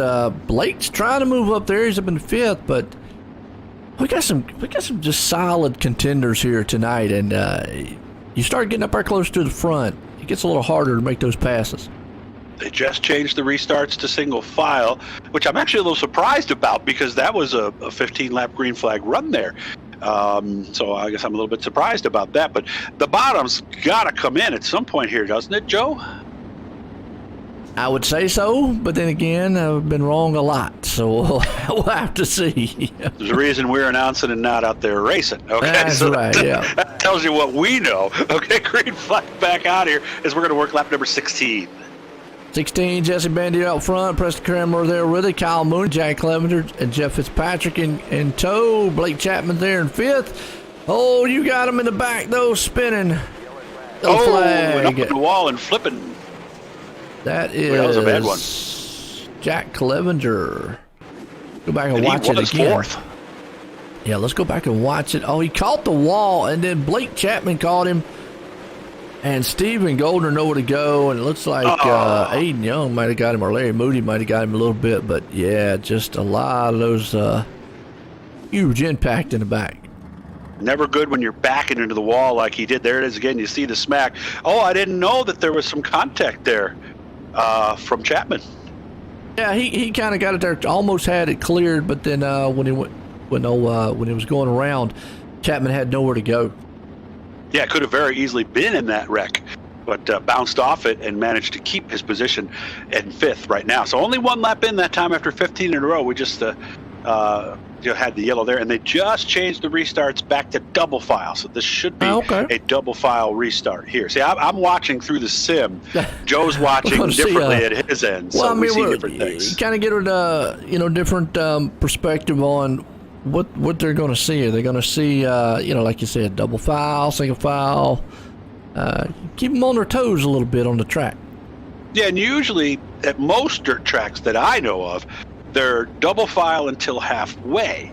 Then they're single file after that. Some series might go single file with 5 to go.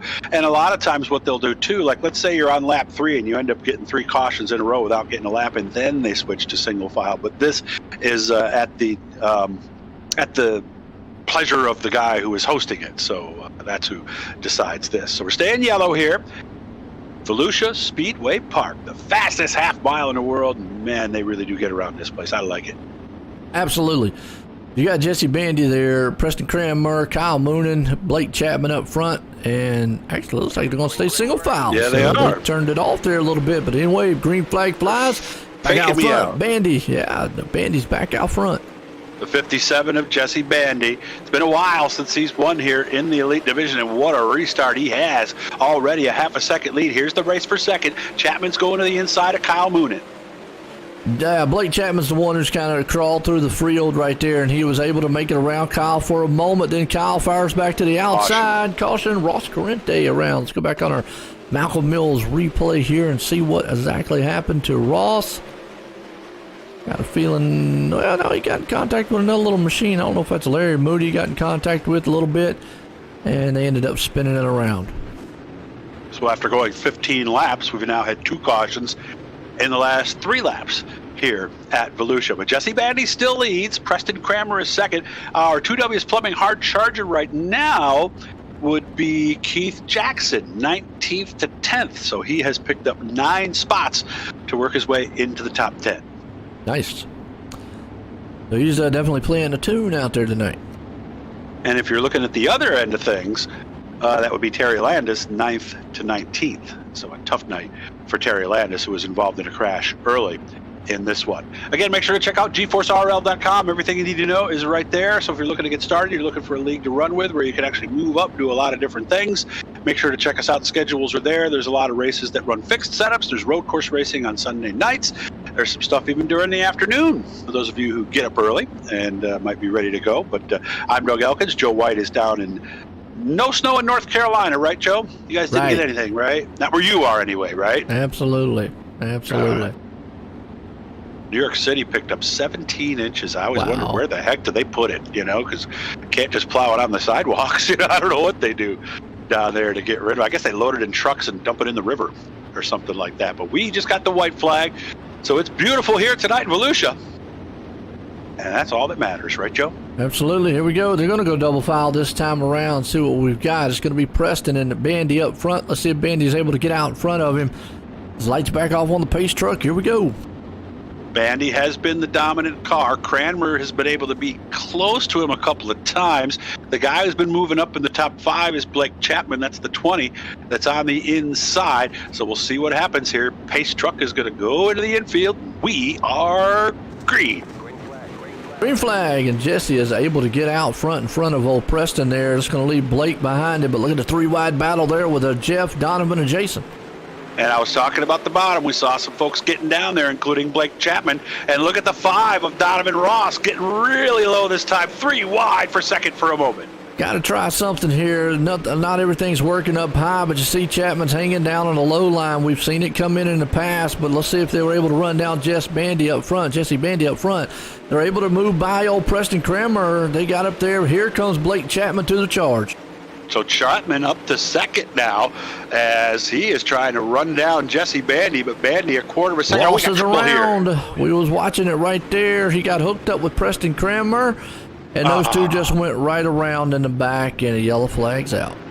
And Kramer was looking for his first podium finish of the season, and it's going to be a tall order to try to get that down. But what this did work out for was Blake Chapman, because he's going to be second on this restart. The Skittles car might still have something for Jesse Bandy. Yeah, he's been able to turn the wick up here to the end of the race, and we'll see if he's able to get out front there and win it. This will be interesting. So restart's coming at the right time for Blake Chapman, not at the right time for Jesse Bandy, as he's saying, come on, man, I'm out front and cruising. Let's get some laps in. He's doing his Joe Biden. Come on, man. Yeah. As we are under caution. We'll see what happens. He might be able to. He might be able to pull this thing off. So he's definitely got a little bit of time here still left. He's got some laps. It's just going to take some, some solid green flag laps for him to be able to get up there. I mean, we've seen Jesse all night long. Once he's able to step out and get out front, it's hard for somebody to reel him in. But I don't know. I think Blake might be the man. He might. He's been taking his time here, started 7th, and has worked his way up. And like we said, if he could have timed these cautions and said, okay, throw one now, that's basically what's happening so far. Now, Kyle Moon in the 24, who's back in 3rd, he actually was back as far as 5th there for a little bit, but benefited from this last caution. So he has not really had anything for the leaders, but we'll see. And also Robert Satterfield has done a nice job working his way up through here too. So anybody's race, but they got to find a way to get by Jesse Bandy. Well, we'll see what happens here. Old Blake Chapman can run him down up front. 21 complete of this 30-lap race here, as we are down in Volusia, where a lot of folks are right now. And if any of you down there are listening, man, remember, throw those likes and shares and stuff on Facebook. You have any questions, let us know. Joe's paying attention, so he could get the information out. Caution is now no longer, as the green is out. We're racing here with 9 to go. Yeah, it is out front. Jesse Bandy, he gets a good jump on the start there. Now Blake Chapman's got his hands full with Kyle Moon, and Kyle's down on the inside. He's going to see if he can put a slide job on him. Is he going to be able to complete it? Yes, he is. Here, he's bringing Robert and company with him. Yeah, Satterfield's the other black car that's down on the inside of Blake Chapman, and they just scored him in 3rd as he came across. So all of a sudden, looks like the bottom's a place to be, Joe. Yeah, that's what I'm saying. It switches up a little bit. So Bandy's down low, but boy, he's got trouble. Kyle Moon is trying to run him down. Eddie Yellow is out. Things were getting good there, Terry too. Landis is around. Oh, again. Boy, if there was a hard luck award for this race, I think he'd be the leading contender for that. The BC headache powders of the race. Yeah, back in the day, right there, Terry Landis just got a little tag, went around, hit the wall. Unfortunate side for him. I heard those goodies, headache powders, we never got them up here in the Northeast. I heard they really worked. Did they, Joe? Yeah. They did, huh? Okay. But then they got bought by another company, and then I heard they didn't work anymore. So they make their own product look good, maybe. But then I think this is coming down to a real good finish here, because I think, at least what we saw on those 3 laps that we ran right there, I think Moonen might be just a tick faster than Jesse Bandy. Joe, what do you think? Yeah, I mean, obviously if they go single file, it's going to benefit Jesse. Of course. I mean, so I got to say, I think Kyle's going to have to, he's going to need some green flag runs. I mean, that's all it is to. I mean, he really needs some solid green flag runs here. These cautions, they're benefiting as long as it's single file, Jesse, and even the double file benefits him. But it's killing guys like Kyle and Robert and Blake. I hate to say it that way, but it's killing their momentum to try to even get up there to Bandy and see if they can do anything with him.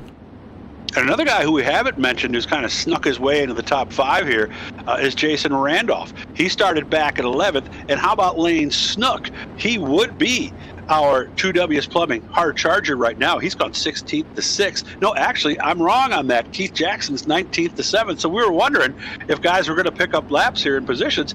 And Robert Satterfield, too, 14th to 3rd. This track's getting racier every lap we turn. Yes, it is, and the kind of the middle to the low line is coming in on it. So we'll set to see if that actually keeps coming in here. But again, I hate bringing it up. We got to take it back I know. to the green flag. That's what Kyle needs. He needs those to be able to get up there near Bandy. And of course, we noticed as soon as Kyle went low, the leader went low too. A lot of these drivers do have spotters with them on Discord that are helping them out as we go green here. 6 laps to go. Good start for Bandy. Slides up the racetrack. Moonin in second. Right in his tire tracks is Satterfield. It is. Right behind him, you got Blake Chapman and company. He's got his hands full with Jason and Lane Snook back there as they get it going here. Laps might be winding down, but here comes Kyle. He's up there. And I noticed that Bandy went low. Here goes Moonin, trying to take a peek to the inside of the backstretch. He may have him this time. Yeah, Kyle's right there. He's going to make the slide complete and is going to take the lead. Nobody's been able to take and knock old Bandy off the top spot all night long. And now, just like that, Jesse Bandy's seen himself back in third. Robert Scatterfield is up here. And we got cars around. Looks like Lane Snook and company flipping. Wow. A lot of airtime there in turn 3. Wow. Go back here on Lane Snook because that's where it started. A&J Custom Creations replay here. A little contact between him and another machine. Next thing you know, yeah, they're up there climbing the wall, flying all over the place, and beautiful 6 to landing.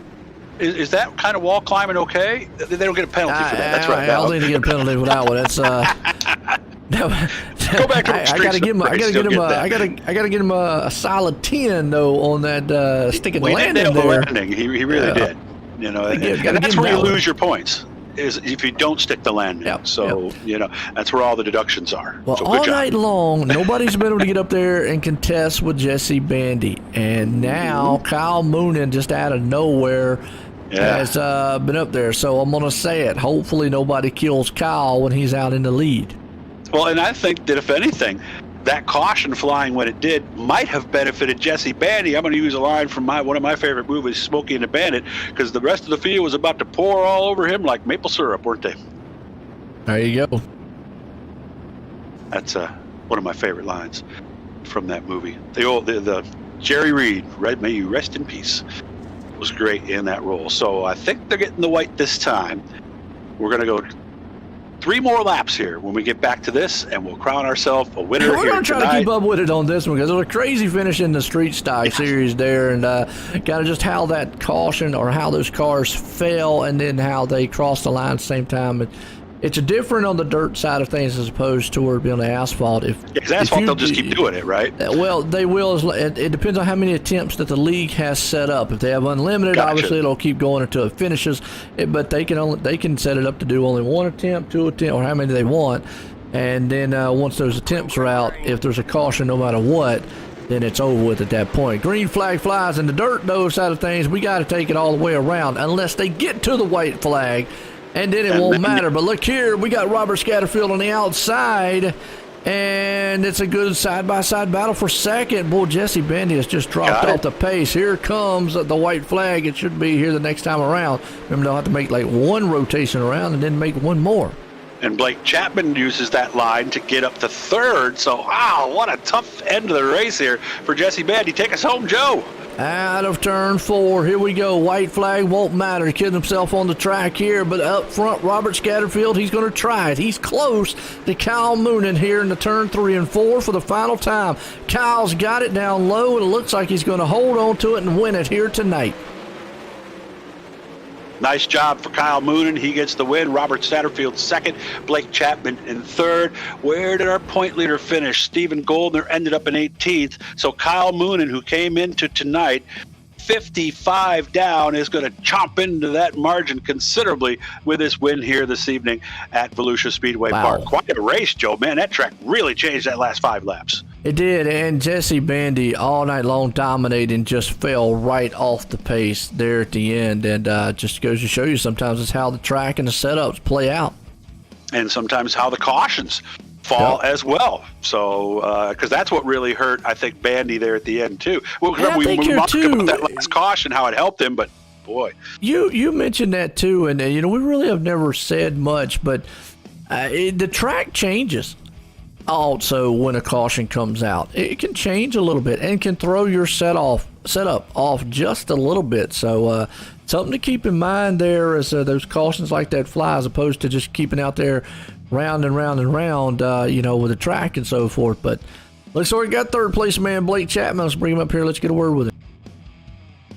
Blake Chapman joins us. Wow, Blake, that was crazy at the end. 7th to 3rd, solid run, but what changed in the track there those last 5 laps? Blake, are you there? There he is. There's Blake. We got him now. What changed in the last 5 laps? It looked like it was a free-for-all there at the end.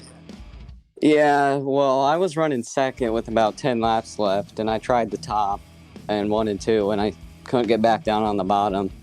And everybody seemed to be running the bottom, and I kind of ran that middle line, and that really works out for me. So what happened on those restarts? Because you fell back to 6th at one point, or 5th or 6th, right? Yeah, I was running the top in 1 and 2, and that low to middle line in 3 and 4. And I went back to the top in 1 and 2 on that restart, and I couldn't get down to the bottom for another lap. And by that time, I was back in 6th. But I was fortunate to make my way back up through the field. And boy, talk about traffic there. Those last couple of laps, you really had to not just be aware of what was in front of you, who was beside you, who was behind you. That had to be intense. Oh yeah, that was a good race. Who do you want to say thank you to? And are you going to go eat some Skittles now, or? Yeah, I actually ran out of Skittles. Maybe that would have helped me out a little bit more, but I just want to thank my parents, grandparents, anybody that watches and supports. Steve Bixler getting me into the league, helping me with setups. For GForce putting this on for us every week, and you guys for the job that you do. Thank you very much. It was fun watching you. Good job, Blake. Thank you. Blake Chapman, our 3rd place finisher here today.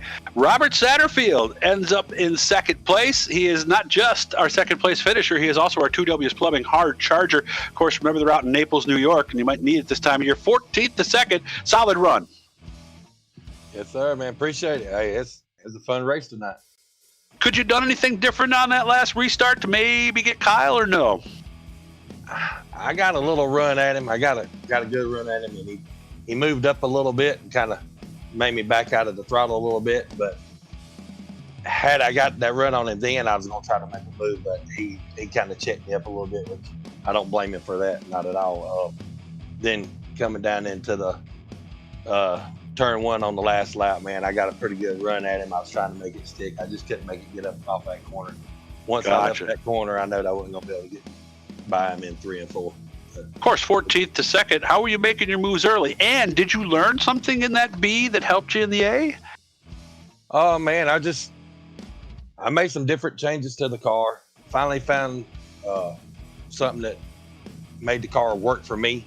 I mean, we got a lot of good setups over here, but I finally found one that's comfortable for me to drive. And I really didn't have to do a whole lot, man. Just put it in there. And I found the bottom of 1 and 2 early, and the middle of 3 and 4 was what I was running for most of the race. And then toward the end of it, I kind of moved up to the middle of 1 and 2 and the middle of 3 and 4.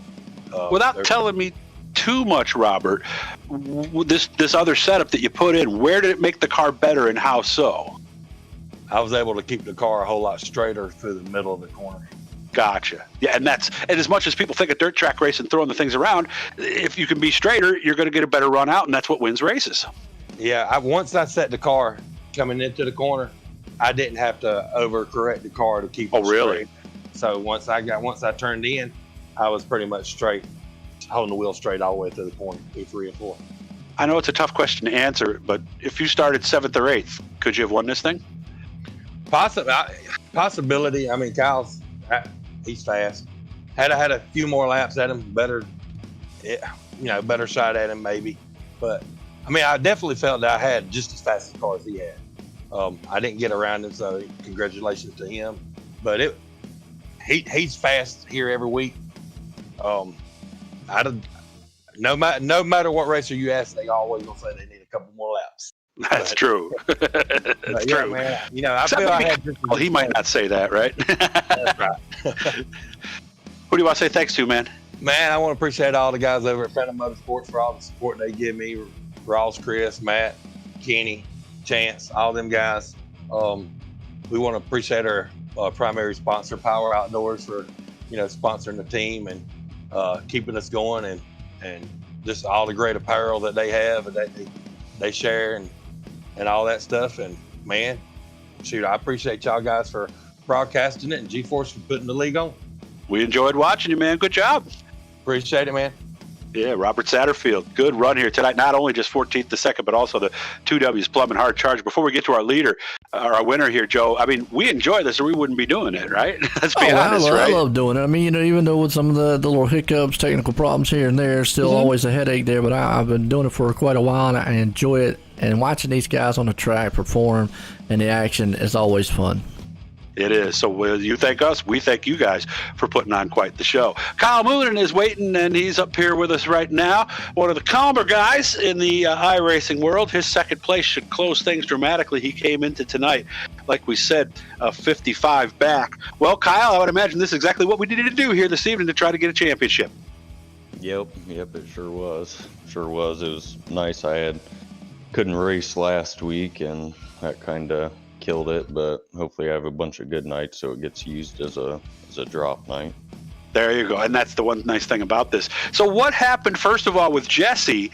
Why did he fall back, and why all of a sudden did you get so good there at the end?